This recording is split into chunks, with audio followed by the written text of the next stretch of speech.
She's going to put us to work.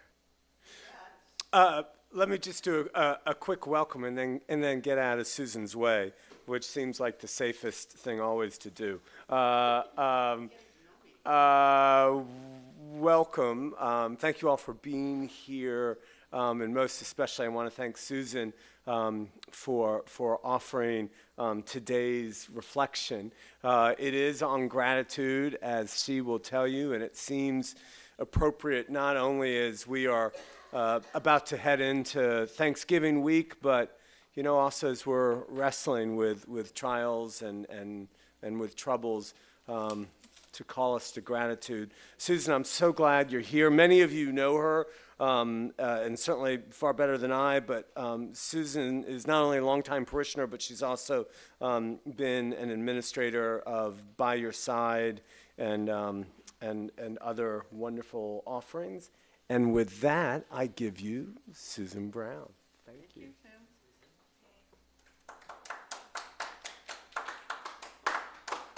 Counting heads. 10, good. Now when it goes on, he'll probably say he can't play because he has to run out. We can have a minion. That's what I was thinking, actually. So, do I need the mic? Yes. All right. I need the mic for the recording. Okay. And I need more height, I guess. Usually doesn't happen to me. So when I was asked to do this eons ago, sometime in early October, I thought, well, what do I know about gratitude? And most of what I know, or what I knew, is from life experience. And then a little thing happened a couple of weeks ago, right? And I thought, oh, gee, thanks, everybody, for asking me to do this, because it won't be so easy. But that's okay, because as some of you know, I have a tendency to take deep dives into things, and literally bring a lot of stuff up and then just sort of see how it all filters down, and including research, which again, some of you know is, maybe it's a weakness, maybe it's a gift, but I do it. I look to see what we know in a research-oriented way about certain kinds of things that happen in our lives, as well as what we know in our hearts, and because neither one is more important than the other, but they're both there. So, and this thing keeps losing its picture, so I have to keep my hand on it. But, and then I looked at, okay, what do I need most? And what I need, personally, is strength for the journey that's ahead of us. Wherever we are politically, we're going into a hard time. We are in a hard time. And many people we love are headed for a hard time. People that we don't know yet, but are connected to because we are all connected. So what can I do for myself to give myself strength for the journey? And what can I leave you with today, or what can we leave here with that might be just a little kernel of that kind of strength, and take us somewhere along the line to resilience, because we're going to need it. And we've needed it anyway in life. A lot of us, most of us, I dare say all of us, even if people don't know it, just getting from day to day. But if we're to be healthy and loving with one another in the next few years, we need to gather our tools. So, by the way, this is not just a set decoration, although it is that too. It's a gratitude altar. And I kind of put it together in Whole Foods last night, among other things that were around the house and out on the sidewalk. And part of what you'll see there, what you can't see among some of the things, the apples, is dirt from the chapel at Chimayo in New Mexico, which is a site of healing. And I sacrificed some of it to our altar. It's very precious. Someone brought it to me dug it from the floor of that little tiny chapel along the road between Taos and Santa Fe. And when we leave, I'm going to take that altar cloth out and put it under the oak tree, which has given us so much. In fact, I'd like you to take a look at that oak tree. You can see it through those windows and through the cloister. It's given us so much. It's given us hope. It's given us shade. It's given us a center for our focus when we're out on the lawn. It's given us a place for ceremony. And it hasn't asked for much, except that we don't step on its roots, right? We don't overwater it. And we care for it in the way that allows it to flourish. Also, there are some leaves that are drying, as they are now. Several of them are from the ginkgo tree in front of our house that I gathered just before I left the house. By the time I get home, they'll be a lot drier. The fig leaf was on the driveway last night, and it was beautiful and flat and had more green in it. Now it's beautiful and curled. By the time I get it home, it's going to be dust. And that's part of gratitude. That cycle that you see there. There's a book there that's wrapped in a traditional way with a red string. I hesitated a little bit because I thought it might look like cultural appropriation, but it's something I was taught to do. When you make an offering, when you offer a medicine gift, and somebody here, the first one who asks for it when we get done, may take that. Okay, I only have one request, that when you finish reading it, you pass it on. All right? By the way, Romans is full of them. I was there last night. They're on every counter in the store because they know it's going to be a bestseller. It's Robin Wall Kimmerer's latest book.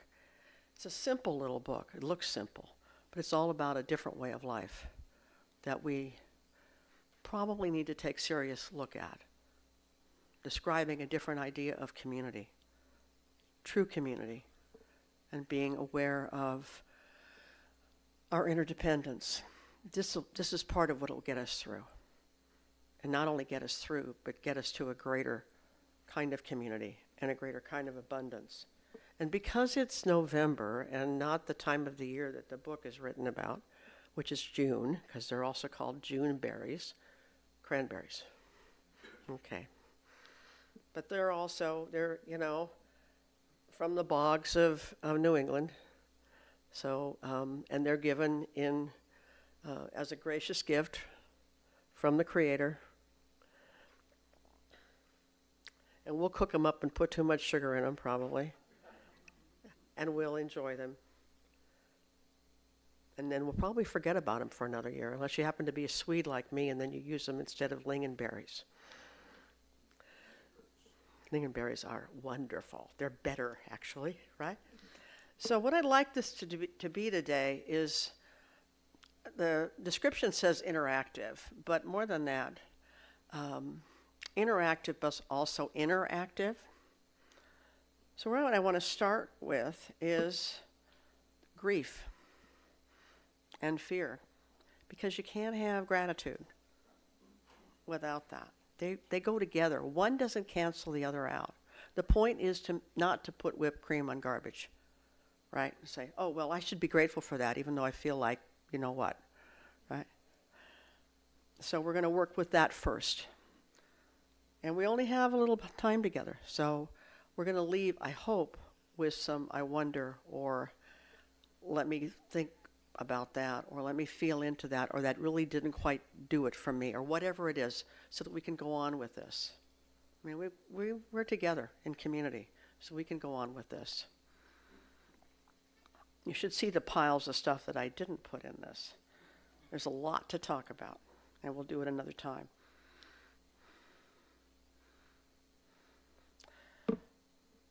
By the way, this is in a 6-slide PDF. That's just how I think. I need to do something visual.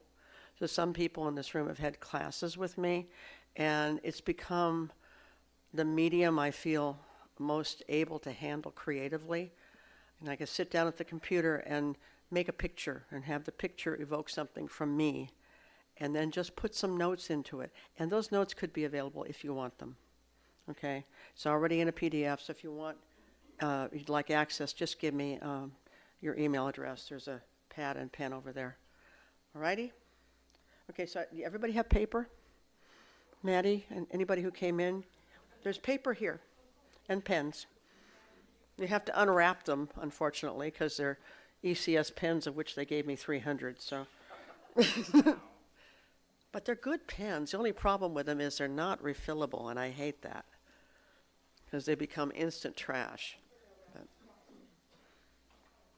It's thick paper in case you didn't have anything underneath it, so you can. Hello. It's okay.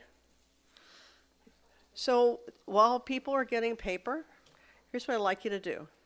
Take one side of this very nice paper and put grief at the top. Okay? And those of you who are streaming, grab a piece of paper, do the same. I wish you were in the room. I wish we could see you, but we can feel you. We know you're there. Okay? So grief. Now, here's the hard part. Put some down on that paper, some griefs you're carrying. And don't think too hard about it. Let what comes up come up. May surprise you. You can write it as big or as little or draw a picture of it or whatever you want. It's your paper.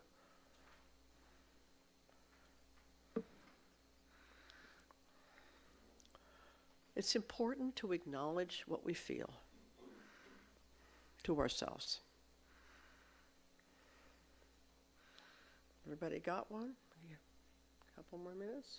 Piece of paper and a pen.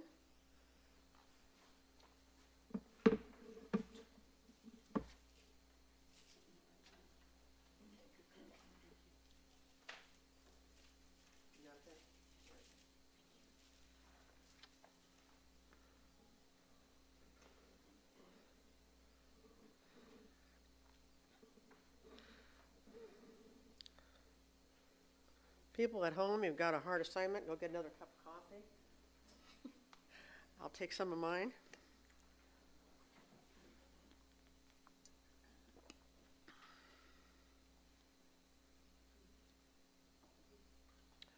Okay. One of the things I'm carrying around is outrage fatigue. Outrage fatigue. It's on my list because I don't like the fact that it's blocking me from feeling some of what I know I need to feel. But I also know it's protective. Some people have been through the By Your Side training. They know my thing about empathy and compassion and aversion. Well, there's something here in the same way. The more outraged we get, the less we can handle. And yet it keeps coming, right? So naming that is important. What am I outraged about? Okay. There is research to prove that if you can name it, you can handle it better, meaning your brain can handle it better, and it stops triggering your desire to run. Not that anybody in this room would want to do that, but I have wanted to do that. Okay, now comes the interactive part. You saw this coming, right, Maddie? Yeah. Maddie and Patrick and Vince and a few others saw this coming. Okay, what I'd like you to do,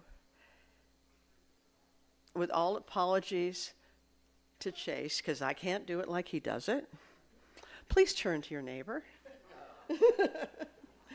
Okay? A neighbor. It doesn't have to be somebody you know, or it doesn't have to be somebody you don't know. And take a couple of minutes and share what you feel comfortable sharing about what's on your list of grief. Okay? I'm going to time it. You have a couple of minutes and that's it.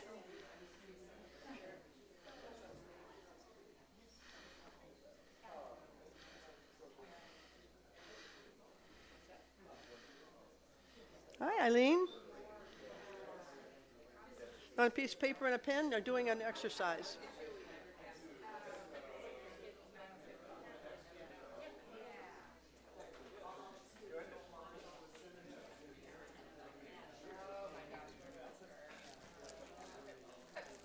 Somebody comes in who sits down next to you, would you mind giving them the information? Just let him know what we're doing. This person here. I'll handle it. Eileen?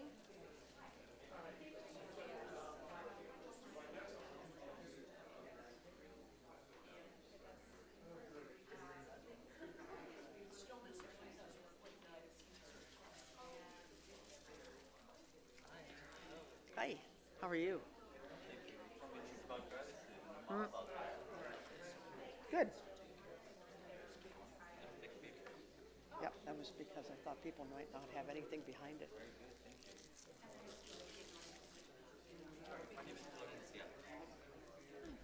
We haven't met, I don't think, but we've talked. Oh, hi.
Okay, we're going to take about another minute. I told you 2 minutes.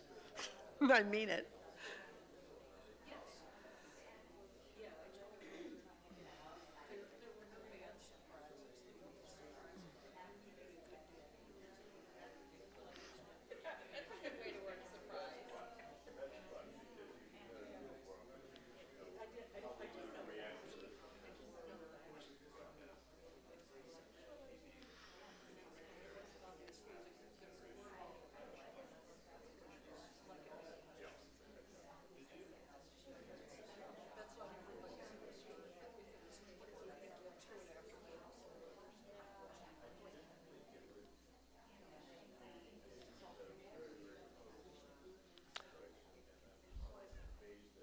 Okay. You come back together. I know you just got rolling. I know you really just got rolling doing this. It felt good, huh? By the sound of it. It's good to be able to talk about it.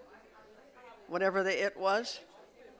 Yeah, and I bet they're as varied as the people in the room. So I'm pulling you back because for the benefit of those of us who are not in the room, right? They're getting to watch us sit and talk, which is not the most entertaining thing on the planet. And then, like, well, they don't know that we're here. And we do. We know that they're there. Last weekend, I was Zooming. So, all right, we always have to remember how big our community really is. Not just the people in the room. So how did that feel? Anybody want to share? It felt good? Okay. It felt good. You want to say one more word besides it felt good? The openness of each of us in the group was surprising. Yeah. That was very nice. Okay. Open this. I reflected on how our backpacks of grief are invisible. I never would guess what people are feeling. Everybody. Vince? I felt the presence that was very supportive and healing for the moment. People I haven't seen in ages. Anybody else? You find yourself reluctant at all to talk about this? Was it with a total stranger or a near stranger? No? Patrick's got something to say. What a surprise. So it felt like something made more concrete by writing it down, and then also being able to to relate to another person and hear what their grief was. It reminded me. What was the expression you said, that never judge your insides by another person's outsides? So it's a reminder that what we see on the surface usually hides quite a lot of loss for everybody. Anybody else? Okay, so I'm assuming that the people at home are going to tell us, one way or another, what the heck they got out of all that, right? So then we're going to switch, obviously, to gratitude, because they're pairs. They are for me. One of the things that I've found in my life is that unless I can hold the grief and the sorrow at the same time that I hold laughter, joy, abundance, hope, I'm in denial of the backpack of stuff that I'm carrying around, or the recent loss that I've experienced. And that's not healthy, and it's not going to protect me from anything. Eventually, that backpack's something's going to crawl out of it and bite me, for sure, and when I least expect it. So when you look at gratitude as a tool for resilience, don't think of it as something that's going to cover over the grief or make it all okay or all that kind of stuff. And we're taught that, right? Oh, just think positively and it'll all go away. Well, it doesn't go away. It just doesn't. Somebody dies in your life, having a laugh does not change the fact that they've died. You still know it. You carry it. You never forget it. And all that people will do, doesn't make it go away. But what gratitude does, and we know this now, is it does some things in our brain. Okay? When we experience gratitude, or we do a gratitude practice, and they're all out there, all kinds of them out there, and some of them are pretty cheesy, actually, right? They really are. When we do a practice, which we're going to do, that isn't cheesy, at least I don't think it is, things go on. Specifically, it affects the dopamine and serotonin, which makes us feel better and makes us more fit to move forward. It makes us more able to encounter what we need to encounter. It doesn't reinforce that outrage fatigue. It allows us to go, okay, and just because we're wired that way, okay? The package came with all this stuff in it. We just don't know that. There are places that have studied this, specifically the Greater Good Science Center in Berkeley. Did you know there was such a place? It's on the Berkeley campus.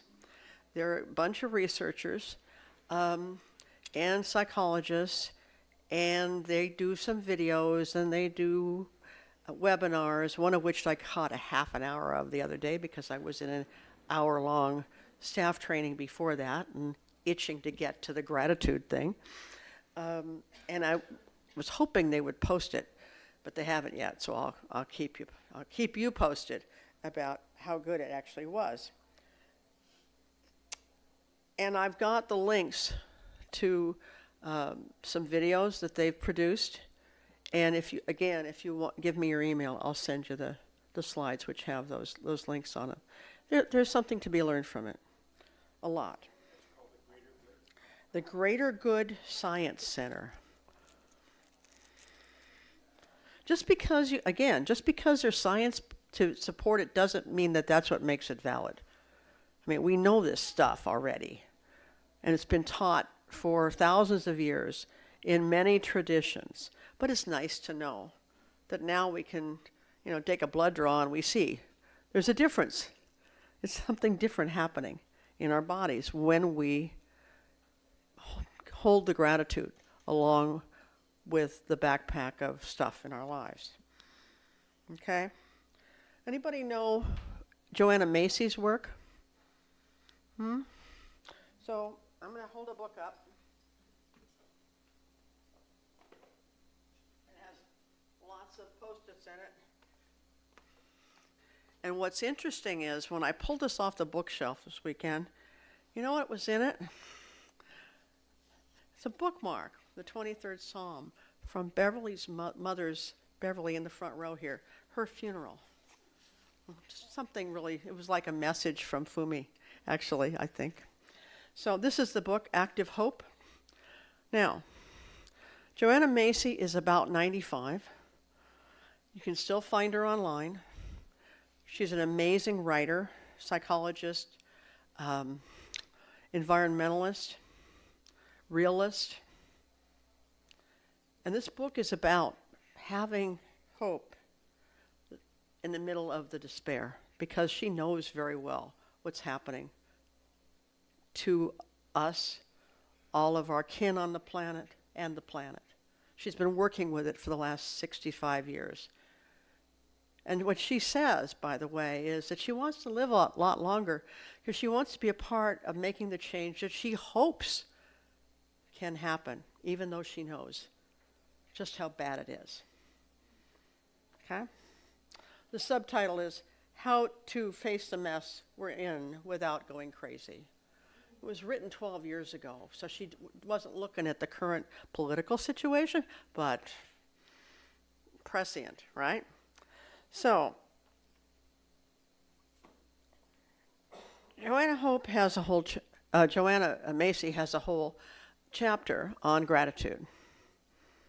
And I want to just share this exercise with you, have you do it, and we'll do again whatever sharing we can do before we have to split up, okay? So again, the other side of the paper, we want them to both be there, but they don't need to commingle, right? The despair and the hope. Okay. So, you ready? Here are the prompts. Notice. Scan your recent memories and identify something that you are pleased about that has happened in the last 24 hours. So scan your recent memories. You can remember yesterday, right? And it doesn't have to be a great big old thing, Just something that you can say, I'm glad that happened. Got it? Got something? Could be that you got a really nice swallow of coffee. Keith makes really good coffee. See, they're all going to be lined up outside your abode. All right, now savor what you brought up in your memory. So close your eyes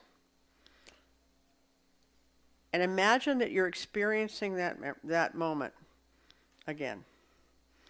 So put yourself there, wherever it was, in the line at the grocery store, out under the oak tree. Notice the colors, the tastes, the sounds, the smells, and the sensations in your body as you're noticing all that. So really savoring this experience.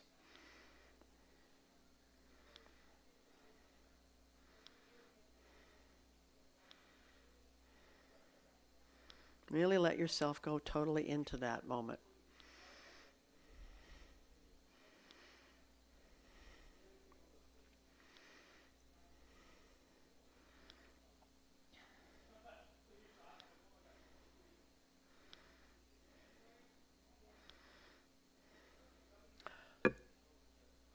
Now, give thanks. Who or what helped this moment to happen? Was anyone or anything involved? If so, think of them or it. And imagine expressing your thanks. So make it real. Feel it. Let it be in your body.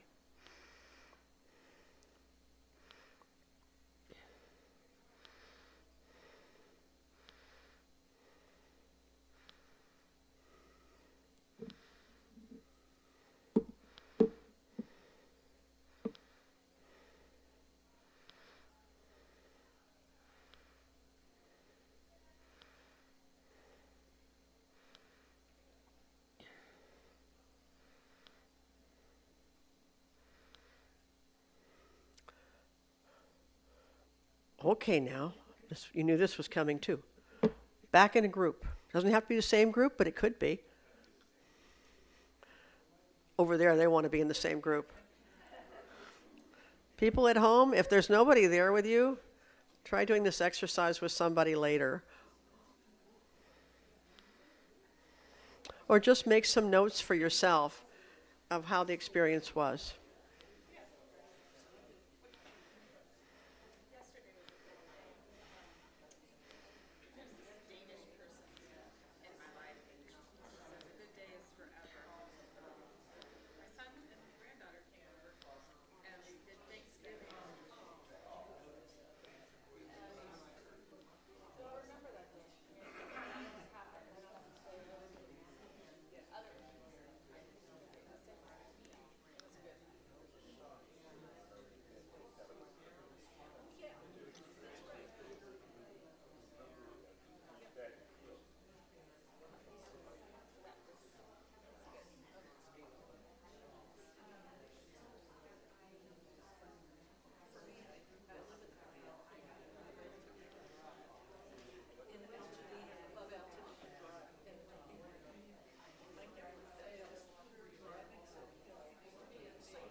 How are you doing? Need another minute?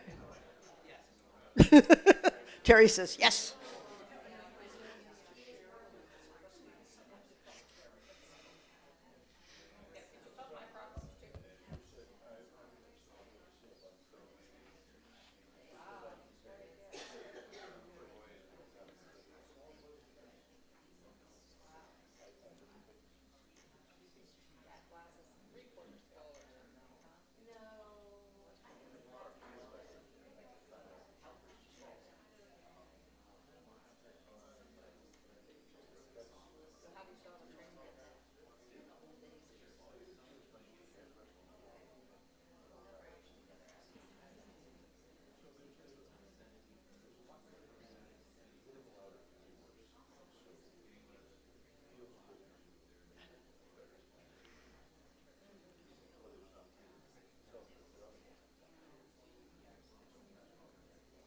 Okay, let's come back together.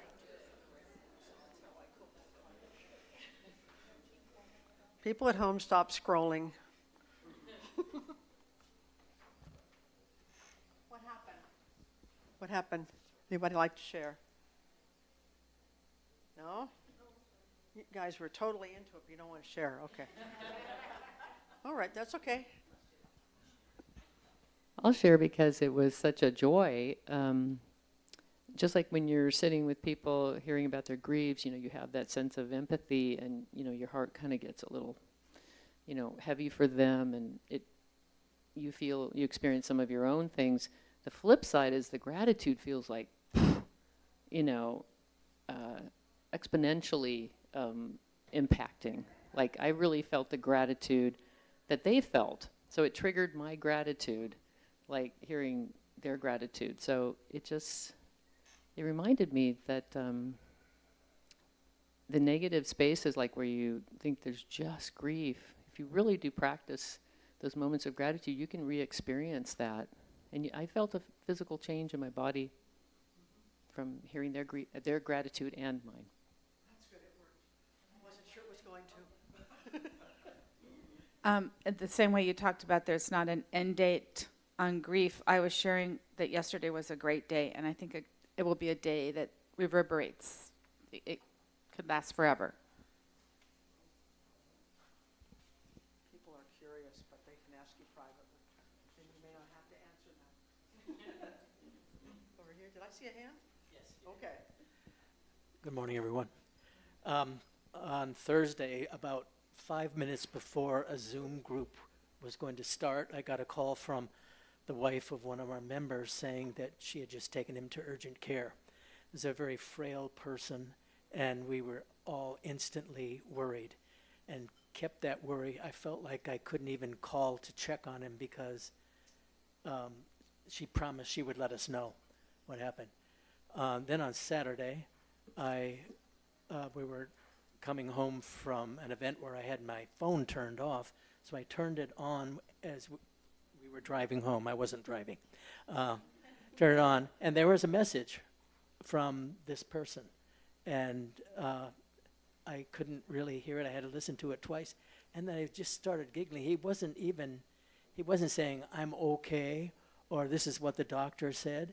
He said, "What's our assignment for next week?" And like it was in a completely different place than we expected him to be. And then, of course, when I relayed that to the group, everyone was just thrilled that we were all worried in the same way, I think. So the gratitude is sort of serendipity, that it came in a different way than we expected.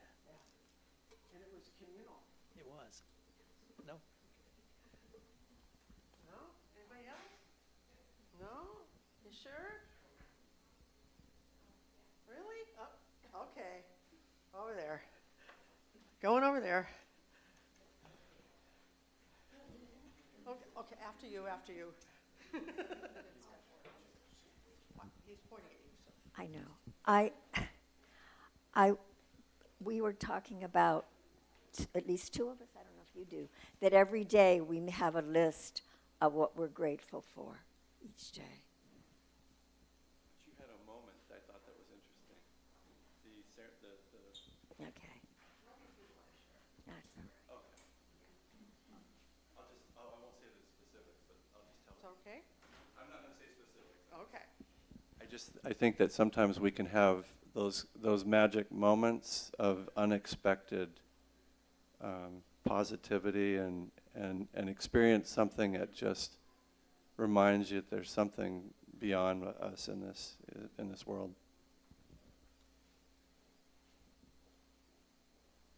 No? No? Nothing? Okay. You don't have to. Repeating what she said, we write a gratitude list every single day, and in my community, in my network of support, we send these gratitude lists out to each other via text. And so there's a whole network of people connecting with gratitude lists. It's very beautiful, and it could be about hundreds of people, because you don't know who's they're sending theirs to and such. And so every morning I receive gratitude lists from other people, and I send mine out, and so forth. And it brings me joy to see what other people are grateful for. So this is going to sound like the segue that I paid for, but I didn't. Okay, that's just how it goes sometimes. So Joanna Macy, in her chapter on gratitude, or chapter on community, which is called A Richer Experience of Community. Now, we use the word community a lot around here, right? Well, I think it's okay to say we could go deeper with that, right? Some of us did for a little bit this morning. She talks about 4 levels of community. And when I was looking at this again last night, I thought, isn't that interesting how it connects, Terry, with what we're doing with the prayers right now?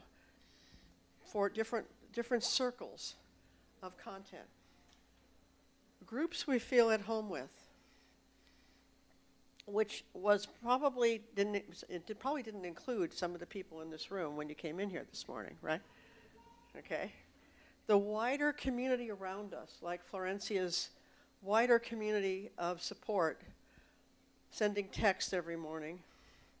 Some of them probably don't see each other, or not very often, but they connect in that way, so it's a wider community. The global community of humanity, meaning everywhere, all the time. You know, that's a circle of community that we're vaguely aware of, I think, and maybe think about right now a lot with grief and despair when our awareness goes there. And then there's the earth community of life, which is everything. That tree out there, the bugs underneath it, the microbes in the dirt under it, the whole community of life. All of those are the levels of community that provide us with abundance, for which we forget to be grateful. I want to suggest to you that living in awareness of abundance and reciprocity, as opposed to scarcity, right? You may not be able to relate to that, but I can. My sense of time, my sense of emotional safety, my sense of finance, right? Living in awareness of abundance and reciprocity is an act of resistance. Okay? It's an act of resistance to everything that would keep our minds and keep our hearts in a place of scarcity. It's extremely disempowering to feel that way. So living in the sense of abundance can counter that. Robin Wall Kimmerer's new book, which I pre-ordered, and all of her advance payments, by the way, went to do the work of abundance and reciprocity in the natural world directly around her and in the larger community. So one of the things she says is all flourishing is mutual. Right? Your flourishing affects my flourishing, affects her flourishing. Now we tend to look at the other part of it. All suffering affects everybody, but all flourishing affects everybody as well. And one of the things she talks about is living in that way as also as a a way of utilizing disruption that's occurred in our lives to create something new. And that's where we are right now in the society, in the world. Of big, huge cracks, right? Big changes that we didn't ask for, but they're there anyway. Well, there's an opportunity.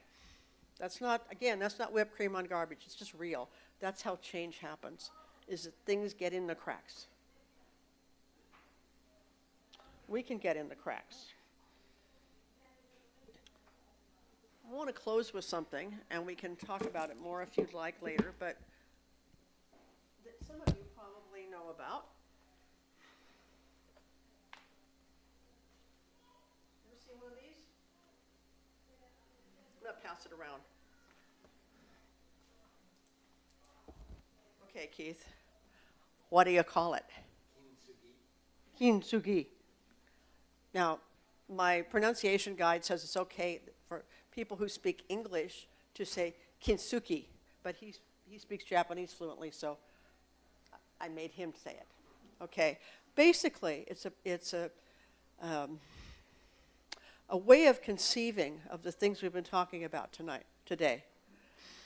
When something breaks, you can mourn it, and we do. The beautiful bowl that is not whole anymore in the way that it was. Or you can mend it. Okay? You can get in the crack with something stronger. Gold. And make it something it wasn't before.